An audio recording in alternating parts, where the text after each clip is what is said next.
আজকে গলুর second vaccination আছে, তাই আমরা বেরিয়ে পড়েছি। গলু তো খুবই মজা পাচ্ছে, রাস্তা দেখতে দেখতে যাচ্ছে। আজকে সকাল থেকে আমি বারবার ওকে ভ্যাকসিনেশনের কথা বলছিলাম, জানি না ও বুঝতে পারছিল কিনা, কিন্তু আসার আগে ওর মুডটা অফ ছিল, যেহেতু ইঞ্জেকশন আগেও একবার ও দিয়েছে। তো এখন তো বেশ ভালোই খুশি লাগছে ওকে, এত সুন্দর রাস্তা দেখছে, সব মানুষজন দেখছে, পারলে একদম রাস্তাতে ঝাঁপিয়ে পড়ে আর কি।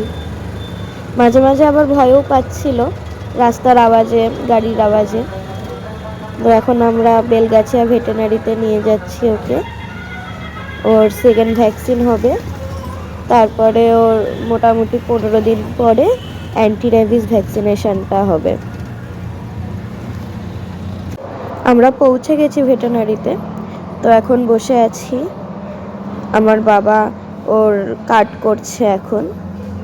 সবাই আরও এসেছে, বসে আছে, সবারই বাচ্চাদের নিয়ে এসছে সবাই। বেশিরভাগই শুনলাম যে ভ্যাকসিনেশন হবে। দেখো কত বাচ্চারা এসছে, খুব সুন্দর সুন্দর বাচ্চারা, খুব ভালো লাগে বাচ্চাগুলোকে দেখে, একসাথে এতগুলো বাচ্চা।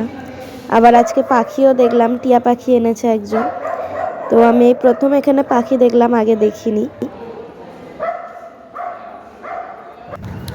গলুর ভ্যাকসিনেশন কমপ্লিট হয়ে গেছে, তাই এবার আমরা বাড়ির দিকে যাচ্ছি।